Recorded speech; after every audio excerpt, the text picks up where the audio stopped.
Hello po mga kababayan, kamusta po kayong lahat? And once again, welcome back to another episode of Simply Talkies Vlog. Ang pag-uusapan natin mga kababayan ay ito pong isang tao na ngaw-ngaw, yap-yap ng yap-yap, kaya nga po tinawag kong talakitok. At yung gusto niyang iupong presidente na isa pong no comment na VP ng Pilipinas. Pero bago po tayo magpatuloy, tayo po yung magbibigay pugay at pasalamat sa lahat ng ating channel members, followers, subscribers, nagla-like at nagsishare ng ating mga videos, sa mga nagbi-video replay, sa mga nagsishare ng kanilang blessings, at ganun din po sa mga kasama natin sa chat box during our video premiere kung meron man po. Shout out din sa lahat ng ating OFWs, diyan po sa mga nagbibigay ng kanilang mga matatalinong komento at reaksyon sa ating mga videos. At ganun din po, patuloy nating ipagdasal ang ating gobyerno kasi po meron pong mga outside o external and internal forces na pilit pong gustong patalsikin ang ating presidente. No? Katulad na lang po ng kampo nitong si Digong. No? Kasi po, gawa na po yung script nila, no? Nandyan yung kanilang peace or prayer rally, sisigaw ng bangag, adik, ganito, nabudol sila, mananampal sila, mananakit sila, magkakagera, madadamay tayo sa gera ng US-China, ano pa, yung PDEA leaks, no, kung ano-ano po yung script nila. Kasi atat na po silang maiupo. Ito, no? At the same time, galit na yung amo nilang China kasi po naninindigan ang Pangulo sa West Philippine Sea at siya ay kumampi sa mga malalaking bansa tulad ng Amerika at Japan. No? Talagang galit na, hindi nila mahawakan sa leeg ang Pangulong Bongbong Marcos. Kaya itong si Talakitok Harry Roque ay todo na ang pagbira sa ating Pangulo. No? Sabi nga ng Pangulo niya, si Digong, do you know the personality of Harry Roque? Alam nyo na. So dito po sa quote card ng Impact Leadership, ayan po. Diba sabi niya dati, martial law na eh. Diba? Undeclared martial law daw.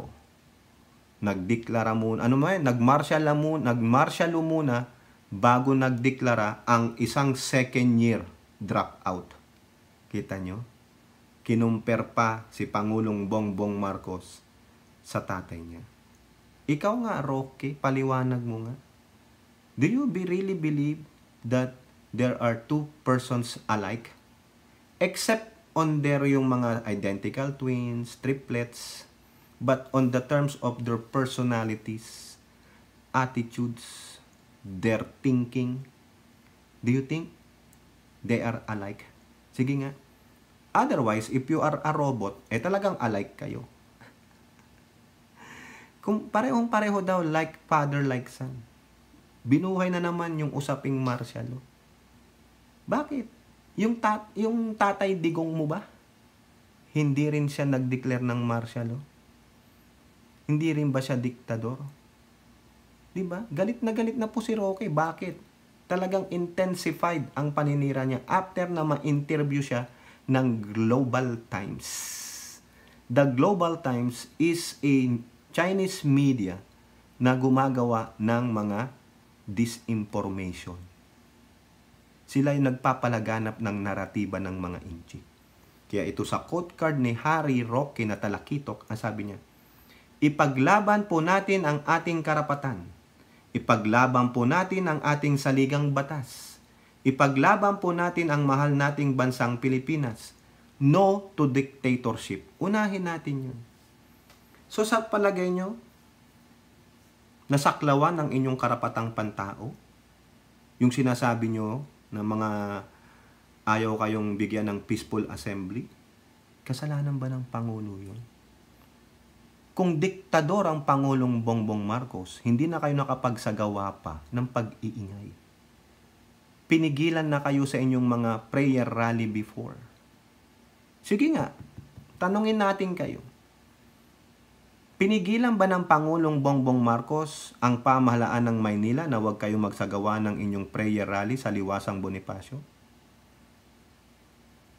Sa Bulacan, may koneksyon ba ang palasyo sa hindi pagbibigay sa inyo ng permit ng gobernador at mayor ng Bustos ng Bulacan? May kinalaman ba ang Malacanang doon sa private owner sana ng lupa na gagamitin nyo para magdaos kayo ng peaceful rally? Nasaan ang ebidensya mo, Roque? Ang ebidensya mo ay ang bunganga mo lang. Wala nang iba.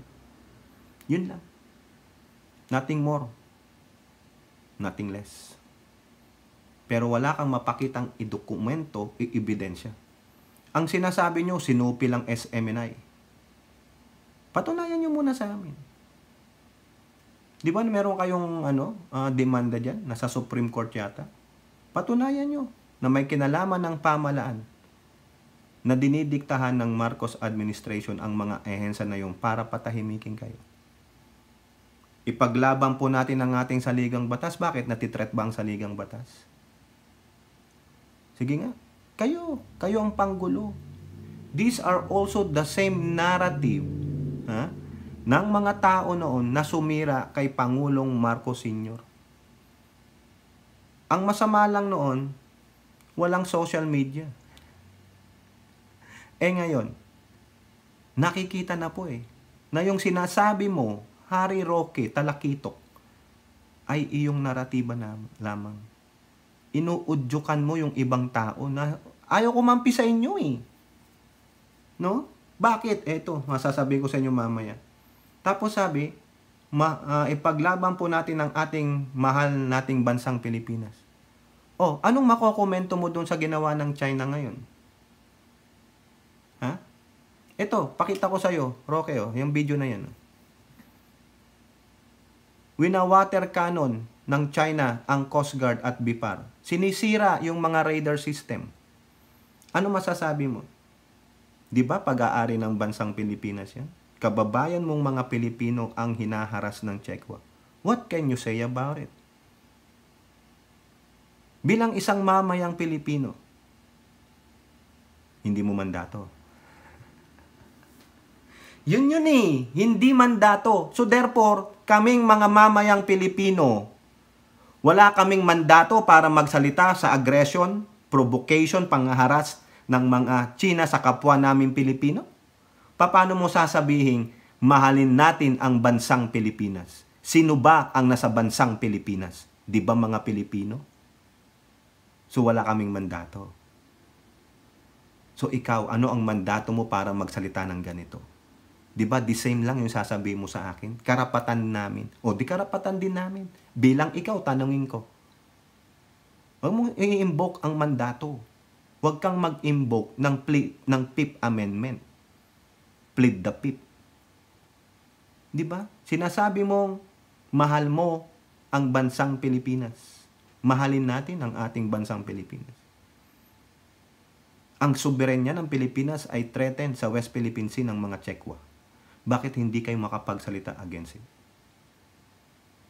Tama, mali.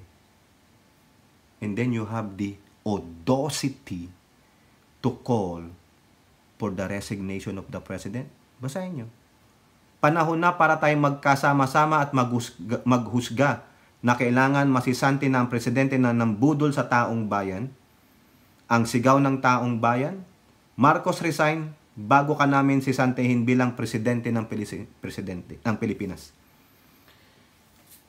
Okay. Panahon na daw para magsama-sama. Sige nga.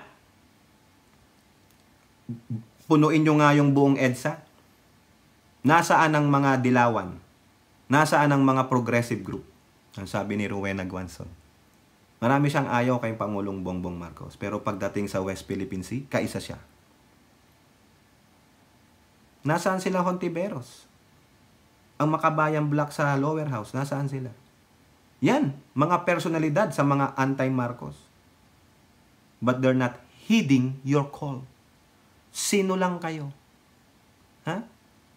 Kayong mga Duterte natics ng mga nauulol. Kasi feeling ninyo, kayo lang ang magaling. Pero hindi. Iba ang nasa likod ng inyong naratiba. Ito, ang bansang ito. Bakit? Roque, bakit ka nagpa-interview sa Global Times? Ikaw, Duterte, bakit ka nagpa-interview sa Global Times? I love China. Xi Jinping is like brother to me. Why? May gera? Nasaan ang gera? Show it to us. Nasaan ang gera sa bansa? Kung gustong makipaggera ng China, mauna siya. Subukan niya. Di ba, Roque?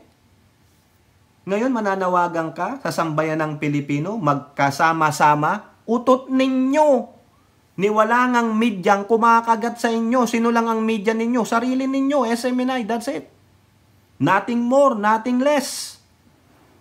Nagiging palalo kayo dahil hindi kayo kinakagat ng presidente, kaya kayo nauulol. Kaya nga sabi ng iba, mga kababayan, it's about time for this president to show his pangil. Kaso sobrang bait eh. Sobra ng manhid. Mr. President, dahil sa sobra mong bait, sa sobra mong manhid, baka bukas hindi na ikaw ang presidente. Di ba? Alam mo rin to, Mr. Presidente. Pero, kaming mga supporters mo, napupuno na ang salok. Sana hindi lang kami ang mapuno ang salok. Because this guy, no, and his minions, ay sumosobra na po. Punong-puno na ang salok. Pero yung leader namin, wala lang. Too much, Mr. President. Magpakita ka ng tapang sa mga ito. Biruin mo, mag-resign ka na? The audacity to call for your resignation? What is the basis? Wala. Kung gusto nyo matanggal ang presidente, Harry Roque Talakito, file an impeachment. Di subukan mo, another EDSA? Really? Sige, subukan ninyo. Pag hindi daw mag-resign ng presidente, sisisantihin nila. For what? Impeachment? Really? Sige, Roque, gawin ninyo. Wag lang puro daldal. Do it in action. Gawin ninyo. Para may kalagyan ka. Diba? Gawin mo. Hindi yung puro ka lang bunganga dyan. Nagtitret ka ba? Sigaw ng taong bayan? Sino ang taong bayan? Is it the majority? Bugok. Ano lang masasabi dito ni Sara Duterte? Wala. No comment. Kasi bakit? She is enjoying it. She have the best of both worlds. She have the support of the Dutertes. She have the support of this president. She's reaping and enjoying the benefits of these two groups yapping. Tuwang-tuwa siya dyan. No? It's just like she is just like a psychopath. Nandito lang ako. I will enjoy this. Matanggal siya, ako presidente. Hindi siya matanggal, BP pa rin ako. Nandito pa rin ako. Kita nyo yung idea? Yun nga lang, gusto siyang ipong presidente because of these people like Harry Roque and their cohorts ay may mga ambisyon. Kaya nga sa kanilang ambisyon, nagpapakatambaluslo sila. Yun, sa kanila nag-a-apply yun. Kayo dyan, mga congressman, hindi nyo ba papalagan si Roque? Hindi nyo ba kayang ipatawag ito? Ha? That this guy is a loose cannon? Wala man lang pagre-repriman sa kanya? Sa bagay, wala eh. Civilian siya eh. He can enjoy all the rights. His freedom of speech and freedom of expression, but that is too much. Paulit-ulit natin sinasabi dito. Your freedom is not absolute. There will always be a demarcation. Kaso lang, ang ating presidente, no, sa sobrang bait at manhid, hindi makapaglagay ng demarcation. Free for all. Kumbaga, you can chastise me everything you want. You can do everything you want against me. But for me, Tatrabaho lang ako. Hindi lang sa ganun, Mr. President. Kailangan naman na magpakita ka ng tapang. Sabi niya nga, di ba, I'm not gonna justify that. I'm not gonna dwell with that. But there are some point in time, Mr. President, that you have to show your pangil. Yun ang inaantay namin eh. Because kami na mga supporters mo, we are so fed up with these freaking idiots and morons. Tignan mo yan oh. Ang lakas magsabi, Marcos resign. Isa kang diktador. Kung hindi kami ang magsisisanti sa'yo, taong bayan. Diktador. Di ba? You have been accused of being a dictator. Okay lang sa'yo. So hayaan mo na lang kami na kami ang magalit sa kanila. Baka ma-overthrown kami, ma-overpower kami. Kinabukasan, di na ikaw ang presidente. Si Tamilmil na. Di ba? Oh, tignan nyo. Labas tayo dyan kay Roque. Nananawagan siya. The question is, kakagatin ba siya ng mga anti-Marcos, Dilawan, Pengs, mga progressive groups? Di ba? Ano magiging legacy niya, Mr. President? What?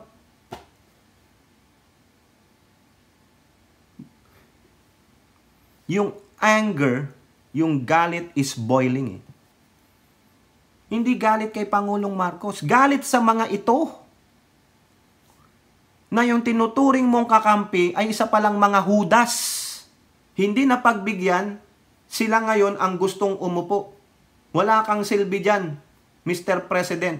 Sasabihin nila, kami lang ang magaling. Umalis ka dyan. Lumayas ka. Ganun ba, Mr. President? Ang gusto mo? Your legacy, you will be ousted because you are incompetent sa tingin nila? Na-oust ka na naman? Tulad ng ginawa sa tatay mo, hindi ka ba natuto? Kailangan minsan, Mr. President, show your pangil. Put something that these people know their place. Sabi mo, I am the president. I was voted by the majority. Kung yung sinasabi nyong BP ay binoto ng mas marami sa akin, but she's not the president, I am still the president. Bigyan mo sila ng matinding pananalita. So they will stop this nonsense, baseless accusations against you. It's just frustrating. Ito, yung gusto nyong iupo. Tulad nung sinabi niya doon sa huling video niya about doon sa Sara resign. Sa sinabi pala ng First Lady Lisa. Di ba? Ayan, oh. Anong naging punto niya doon? Ayan. Isa sa mga to. Talamak na naman ang pinagbabawal na droga. Samantala, hindi pa rin natatapos ang banta ng kriminalidad, terorismo at insurhensiya sa ating bansa. Hindi lang po yan. Kahirapan, tagutom. Pero naboljak po siya doon. Di ba? Sa ulat sa Presidential Communications Office. Gumagawa ng paraan ng Pangulo para magkaroon ng mababang presyo ng mga bilihin, ang pagkain, produkto ng pagkain. Di ba? O ano pa? Anong sabi ni Secretary Benhar Abalos ng DILG? During the Joint National Peace and Order Council and Regional Peace and Order Council meeting, April 25th. The peace and order situation in the country has improved with much lower index crime volume from 196,519 from the pre-pandemic period of July 1st, 2016 to April 21, 2018 to 71,544 from July or whatever. Bumaba. Sabi ng kapulisan, spokesperson Police Colonel Jim Pajardo, in a news forum in Quezon City, nakapagtala po tayo ng almost 32 billion worth of seized drugs from July 1, 2022 hanggang April 21, 2024 at napakalaki po niyan. So dito binasag nila si Sara Duterte. Di ba? Ang terorismo at insurgency, anong sabi ni AFP? Hopefully matatapos nila by the end of 2024. So saan nakuha ni Sara Duterte ang datos? Yung sinasabi niya, wala nga siyang datos eh. It is just the narrative. Nakita nyo? Akala nyo kakampi siya ng Pangulong Bongbong Marcos? Hindi. Sinisira niya ang administrasyong Marcos. Kaya nga sabi ko sa inyo, she's enjoying the best of both worlds. Itong mga to, tulad ni Benhar Abalos, ni Colonel Jim Fajardo, nagbigay ng mga datos, ebidensya, pati si Pangulo. Pero siya, anong binigay niyang datos? Wala, zero. Kundi bunganga, laway. Pero ang pinaniniwalaan siya pa rin. Siya daw po ang the best, number one, cabinet performing daw. Really? Sige nga, Roque, bigay mo nga kung ano ang estado ngayon ng DepEd. Binasa mo ba yung report ng EDCOM 2? Di ba? Wala eh. Pero inayunan pa rin siya ng Pangulo, sinalba pa rin siya. Di ba? Ganyan ka-spoiled. Pero yung sumasalba sa kanilang gustong iupo ay gusto namang tanggalin nila. Ganyan po sila kagago. Ganyan sila kademonyo. Yun lang. Wala tayong iba pa. Talagang iririgodon nila. May time frame sila eh. August daw eh. Siguro pagkatapos ng SONA niya, andyan na sila. Kung saan mang gaganapin yung SONA, after nung SONA, alis ka na dyan, ito na iupo namin, mag-SONA ka na, Sara. Gusto nyo ba yun, mga kababayan? Na ang iuupo nilang presidente ay ito na walang alam kundi no comment sa West Philippine Sea? Ano sabi ng tatay niya? Pag naging presidente ulit siya, I will reverse everything. Sa palagay nyo, hindi ma-impluensyahan yan si Sara Duterte ng tatay niya? Di ba? Ano sa tingin ninyo? Hindi siya ma-impluensyahan ng tatay niya? I-reverse niya lahat yan. Balik status quo o gentleman's agreement ang West Philippine Sea. Mamamayagpag muli ang mga inchi sa loob at labas ng bansa natin. Because mahahawakan nila sa leeg si Manchurian candidate nila na si Tamilmil. Yan. Yan ang dikta ng China sa kanila. Do it fast. Kasi sayang yung binibigay na benepisyo ng China sa kanila. Alam ng China that the current president hindi nila kayang hawakan sa leeg. Pero si Tamilmil, kayang-kaya nila. Kasi patwitams lang yan eh. Yung BP ninyo. Diba? O kayo po, ano pong yung masasabi? Comment down below and don't forget to like and share. Hope to see you on the next videos. Bye-bye. God bless.